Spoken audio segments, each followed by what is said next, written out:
tal chicos? Bienvenidos a Open Sports, el podcast donde encontrarás la mejor información sobre deportes. El día de hoy, en nuestro primer programa, tenemos las noticias fresquitas con respecto a la Eurocopa 2020, las eliminatorias para el Mundial de Qatar 2022, un pequeño análisis sobre el desempeño de la Liga 1 y por qué los equipos peruanos no triunfan en las competiciones extranjeras, el inicio de los Juegos Olímpicos y una pequeña entrevista a un jugador que ha sido campeón con Universitario 2 veces. Sin más preámbulos, comencemos. Los Juegos Olímpicos de Tokio 2020. La próxima edición de los Juegos Olímpicos es organizada por Japón y tras ser aplazada un año por la pandemia del COVID-19, Tokio 2020 se llevará a cabo desde el 23 de julio al 8 de agosto, donde se estima que participen más de 200 países que buscarán la gloria olímpica en 306 eventos de 42 disciplinas deportivas. Si bien la crisis sanitaria global retrasó un año las Olimpiadas de Tokio 2020 y ahora, poco más de 100 días del inicio de las competencias, te explico todo lo que se conoce hasta el momento sobre los Juegos Olímpicos que está agendado para el 23 de julio al 8 de agosto del 2021. La presidenta de Tokio 2020 reconoció que los próximos Juegos Olímpicos de la capital nipona serán completamente distintos a los del pasado, pero aseguró que el sentimiento y las expectativas serán las mismas. Los organizadores de las Olimpiadas y Paralimpiadas de Tokio 2020 anunciaron este sábado que el evento se desarrollará sin la presencia de espectadores fuera de Japón, es decir, sin extranjeros, como medida para contener la propagación del COVID-19. ¿Hubo antes una postergación como ha habido en esta ocasión? La postergación de los Juegos es otra consecuencia directa de la pandemia. Se trata de una situación inédita. Desde el inicio de los Juegos Olímpicos en Atenas en 1896, hubo 3 certámenes que debieron cancelarse. En todos los casos la culpa fue de la guerra. Para 1916 estaba previsto que los Juegos se desarrollaran en Berlín. Sin embargo, el estallido de la Primera Guerra Mundial en 1914 llevó al Comité Olímpico Internacional a cambiar de planes totalmente. Pese a que los alemanes habían logrado construir la infraestructura que necesitaban, la Segunda Guerra Mundial se llevó los Juegos de Tokio en 1940 y Londres 1944. En el primer caso se intentó cambiarlas a Helsinki, pero la invasión de la Unión Soviética a Finlandia provocó que se cancelaran definitivamente. En el segundo, la crisis económica que desató el conflicto global llevó a que recién pudieran realizarse 4 años después de la programación original. Hablando en situaciones que abarcan al Perú, Inés Melchor dio positivo a coronavirus y no participará en los Juegos Olímpicos. La atleta nacional reveló que tras contagiarse de COVID-19 no participará de la maratón de Lima que se iba a disputar el domingo y por lo tanto no podrá sumar los puntos que necesita para ser parte de la delegación nacional de los Juegos Olímpicos. Inés explicó que todas las otras opciones para sumar puntos para Tokio 2020 se cancelaron. Mi única posibilidad era la de este domingo, y por motivos de fuerza mayor, mi sueño de llegar a mis cuartos Juegos Olímpicos, los de Tokio, debo dejarlos de lado por mi salud. Continuando con el programa, la Unión de Federaciones Europeas de Fútbol Euro 2020 se disputará entre el 11 de junio y el 11 de julio en Moscú, Rusia 2021, ya que fue pospuesta el año pasado debido a la pandemia del COVID-19. Por otro lado, decenas de niños y jóvenes han posado junto al trofeo oficial de la Eurocopa 2020 de la Unión de Federaciones Europeas de Fútbol en el Parque Gorky de Moscú. Siguiendo con la Eurocopa, nos damos con la sorpresa de que Sergio Ramos no va a la Eurocopa, ni nadie del Real Madrid. El entrenador Luis Enrique decidió no incluir al capitán de Real Madrid ni a ningún elemento merengue en la lista de 24 jugadores que llevará a la Eurocopa. En la relación de 24 futbolistas convocados, la novedad es Aymeric Laporte, el regreso oficial de César Azpilicueta, Adama Traoré y Pablo Sarabia. La ausencia de Sergio Ramos, tras disputar de forma consecutiva los últimos 4 mundiales y 3 Eurocopas con la selección española, es la decisión más difícil que adopta Luis Enrique. Conmebol oficializó que la Copa América no se llevará a cabo en Colombia y que habrá nueva sede. Este jueves la Conmebol emitió un comunicado anunciando que la Copa América ya no sería sede del torneo, ya que dicho país solicitara la postergación del torneo para el mes de noviembre debido a la fuerte crisis social y política que se vive en el país. Dicho comunicado por la Conmebol, que por razones relacionadas al calendario internacional de competiciones y a la logística del torneo, resulta imposible trasladar la Copa América 2021 al mes de noviembre. Por su parte, también agradecieron al gobierno colombiano por ser sede del torneo, diciendo: agradecemos el entusiasmo y el empeño puesto por el presidente de Colombia, el señor Iván Duque, y sus colaboradores, así como el presidente de la Federación Colombiana, Ramón Jusurún, y a su equipo, y que en un futuro habrá más proyectos en conjunto para el crecimiento del fútbol colombiano. Por su parte, Ricardo Gareca, entrenador de la selección peruana, ya anunció su lista de 28 convocados para enfrentar a Colombia y Ecuador para las eliminatorias de Qatar 2022, que se jugará el 3 y el 8 de junio. Lo que sorprendió a los hinchas fue la no convocatoria de Santiago Ormeño ni de Jefferson Farfán para la doble fecha de las eliminatorias. Sin embargo, tenemos nuevas caras. Entre los seleccionados, Lora, de Sporting Cristal, Garcés, del César Vallejo, Ibérico, del Malgal, y Valera, de Universitario de Deportes, son las nuevas incorporaciones. El Tigre, Ricardo Gareca, señala que la idea de ir ampliando cada vez más algunas posiciones que se le presenten oportunidad no solo en el presente de las eliminatorias, sino también ir viendo otras opciones que podamos conocer más. La idea es ver de qué manera se puede ir integrando, refiriéndose a los nuevos jugadores, y no solo utilizarlos en estos dos partidos, si se empalman la Copa América, que nos puedan seguir acompañando. Cambio en la agenda. Conmebol anunció modificación en horario del Perú versus Colombia por eliminatorias. Resta menos de un mes para la vuelta de las actividades oficiales de la selección peruana y ya quedó definido el día en que el elenco de Ricardo Gareca reanudará sus participaciones en las eliminatorias Qatar 2022, aunque con una modificación en el horario establecido. Conmebol había dado a conocer que el choque de Perú ante Colombia en el Estadio Nacional por la séptima fecha de las eliminatorias se llevará a cabo el jueves 3 de junio. Se tenía fijado que el cotejo inicia a las 8 p.m. Sin embargo, por pedido de la Federación Peruana de Fútbol, este se cambió.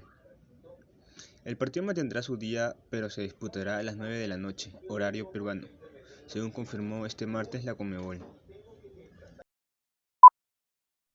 Continuando, seguiremos con la Liga 1 Movistar y por qué los equipos peruanos fracasan en el extranjero.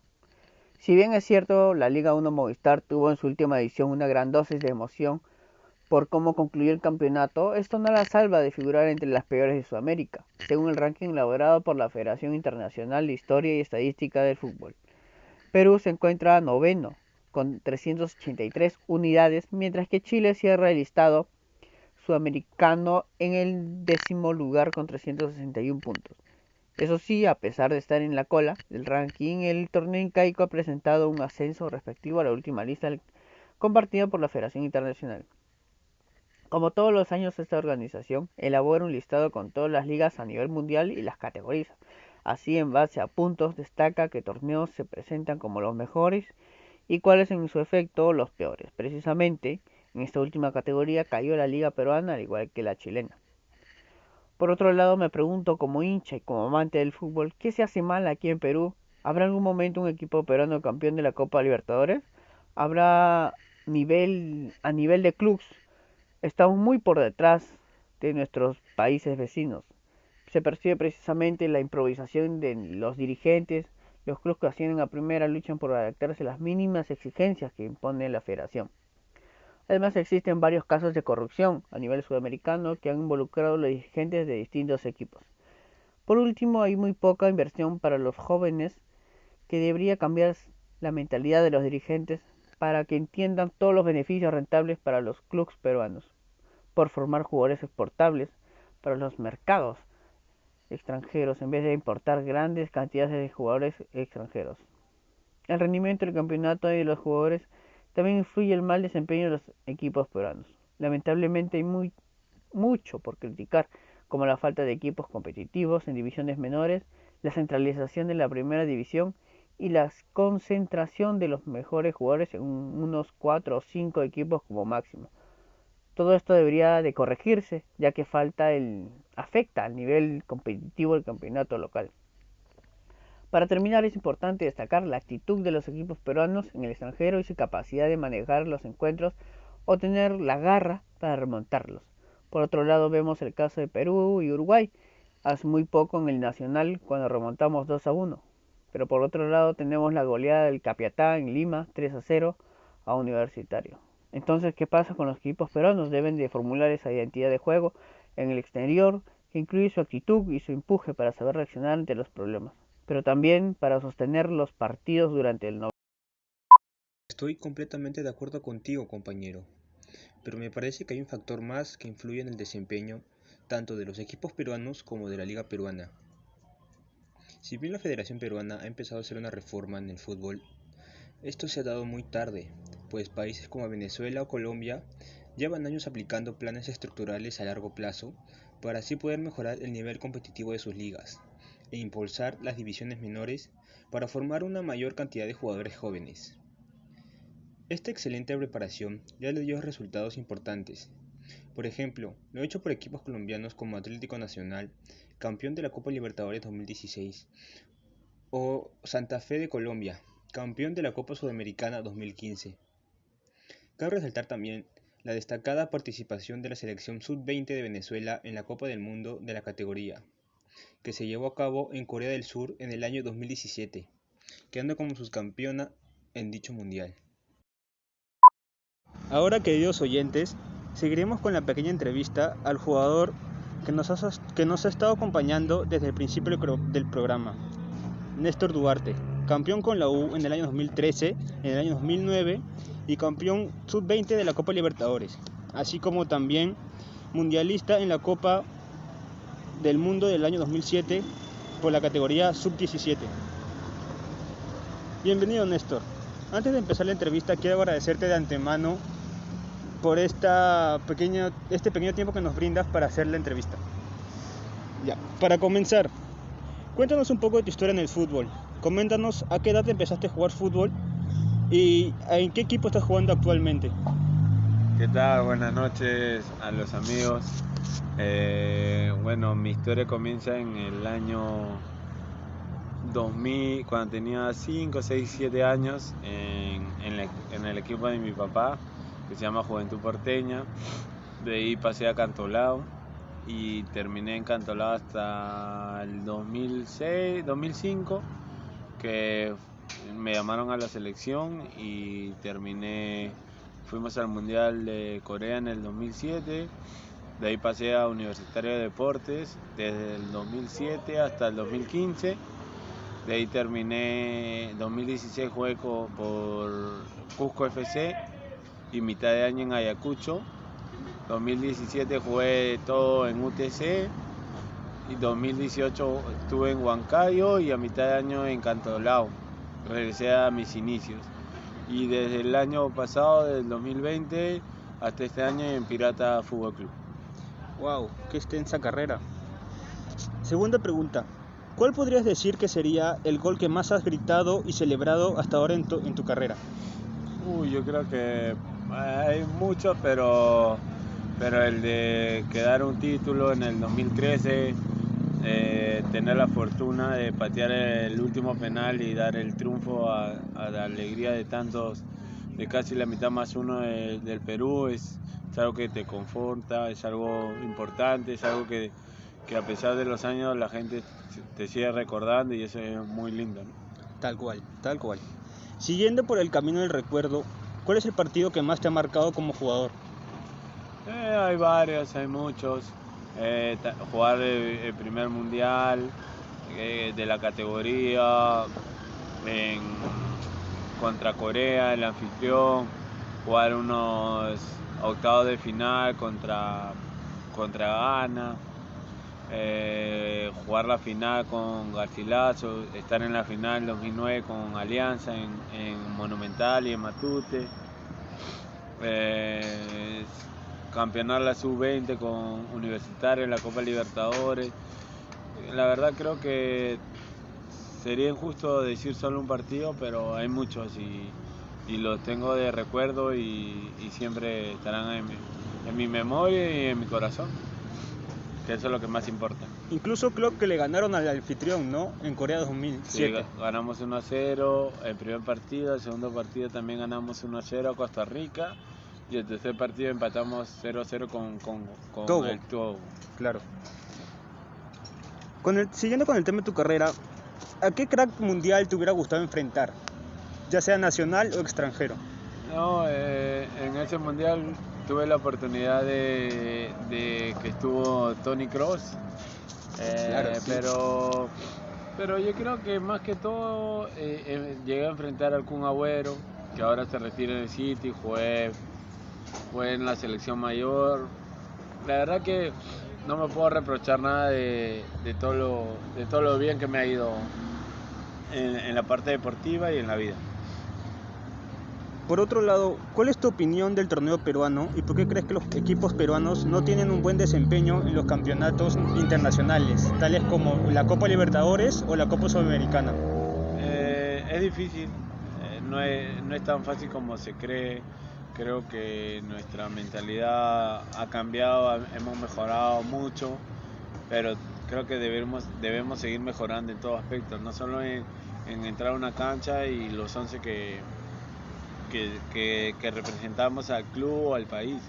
Yo creo que debería cambiar todo, o sea, de la forma administrativa, de la forma que nos representan y seguir mejorando, ¿no? Seguir creciendo, seguir aprendiendo, que de las dificultades donde se aprende más. Claro. Cambiando el tema de la selección, ¿qué opinas de los convocados de Gareca para estas clasificatorias y para la Copa América? Bueno, lo conozco, tengo la dicha de conocer al profe Ricardo porque me hizo debutar profesionalmente y tengo noción y tengo pensamiento de la forma de juego que él tiene y él sigue confiando en ese grupo que nos hizo vibrar y yendo a un mundial después de tantos años y con algunas nuevas piezas, ¿no? Como Lora, como Valera y que se complementen y se asocien bien con las personas que están ahí al cargo que ya han ido a un mundial y eso nos va a seguir ayudando, ¿no? Si seguimos mejorando con la sangre nueva. ¿Sacarías algún jugador para poner a otro? No, yo creo que por algo hay un entrenador, por algo es difícil ser entrenador. Me imagino estar en ese zapato y decir por qué decidir por Valera y no decidir por Ormeño o por qué decidir por Callens y por qué decidir por Garcés. Entonces, en su análisis de ellos, que son el comando técnico de la selección, ven alguna cualidad distinta que nosotros la vemos de afuera y es válido. De repente nos podemos equivocar o de repente puede acertar, pero si todos seguimos en la misma línea, todo va a mejorar. Por último, ¿cómo crees que le irá a Perú en estas clasificatorias y en la Copa América? Que nos vaya bien, siempre deseándole lo mejor, a pesar de las adversidades, a pesar de todo el tema que esta pandemia mundial que nos aqueja a todos, pero yo sé que lo que nos representa yendo a los partidos eliminatorios o yendo al mundial o yendo a la Copa América, yo sé que lo van a hacer de la misma manera y con el mismo compromiso y seguir confiando en nuestra selección. Listo, Néstor. Muchas gracias otra vez por la entrevista. Espero que te vaya bien. Y nada, gracias.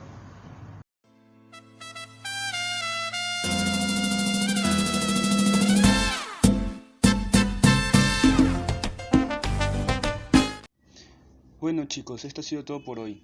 Muchas gracias por escucharnos en lo que fue nuestro primer programa del podcast Open Sports. Sin más que decir, hasta luego.